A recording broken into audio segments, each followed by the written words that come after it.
Hey, I'm Rachel and Ngom from she'smakinganimpact.com, and today we're talking about hacks to grow and engage your audience. So I just wanted to give you a few ideas just to get your wheels turning a little bit, because I think this is where a lot of people struggle with, especially in the beginning when you're starting from zero. You have like zero audience or just a little bit of people and you're getting a little bit of traction. So what should you do to grow and then engage everybody? Let's talk about it. So the first thing you need to do is create content on a consistent basis. Your content should be helpful. It should be something that's engaging them. It's really adding value to their life. You can't just create content whenever you feel like it, and you can't put out crappy content and expect to have a killer business. So if maybe your medium is YouTube or you're doing a blog or whatever it is, commit to doing something every single week.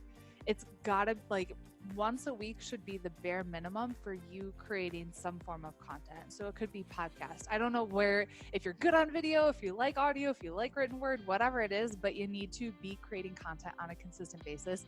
That's really what's going to help you grow your audience and build trust with them, especially in the long term.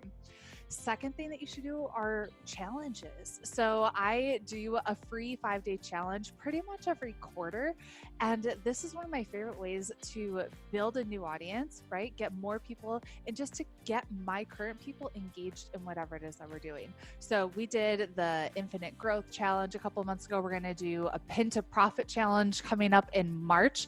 And it's such a cool way for you to get more people on your email list and into your Facebook community, because people love a challenge, right? And you can do different prizes and contests and stuff. So get people to invite their friends. There's so many different ways you could fill up your challenges, but doing a quarterly challenge is really going to help you grow your audience. And the people that you already have on your list, it's going to help keep them engaged too. Could you do a Facebook live swap or get on somebody's podcast? This is how I really started to grow my audience in the beginning, when I started this business from zero a little over a year ago. And so I literally just started reaching out to people who had similar but non-competing audiences. And I asked them, would you want to do a Facebook swap with me? Like, do you want to do a Facebook live swap? And what that does is it's going to give you credibility, because you're going to be the interviewer if you're interviewing them. And this is how I booked one of my first private clients. She saw me doing these Facebook live swaps and just asked me, hey, Rachel, do you do private coaching? I was like, I do now, yay. But then you get in front of the other person's audience too. And so don't be afraid to ask. The worst thing that's going to happen is that person says no. But figure out who's in a similar but non-competing business and who has maybe your same audience size, but a little bit bigger, or is there a way that you could do a win-win for them? So someone that I reached out to, one of my very first podcast interviews, I didn't have a huge audience that would make it like a win for them. But I told her the audience that I did have would be her ideal client. Like, it's exactly who she's trying to reach. So figure out how to make it a win-win for both of you guys. And that is how I grew my audience and kind of like bootstrap myself before I could afford paid advertising or anything like that. Speaking of, paid advertising is a way that you can grow your audience with Facebook ads, Instagram ads, that kind of thing. I didn't start doing any of that in the beginning because I couldn't afford it, to be quite honest. I bootstrapped this entire thing. But when I had my webinar was converting and I had some money in the bank, I injected that into Facebook ads, and that helped me grow even quicker. Another way that's free, Pinterest. Pinterest is amazing, and that's how you can really build a killer audience. One of my private clients, actually, she's been through Pin with Purpose.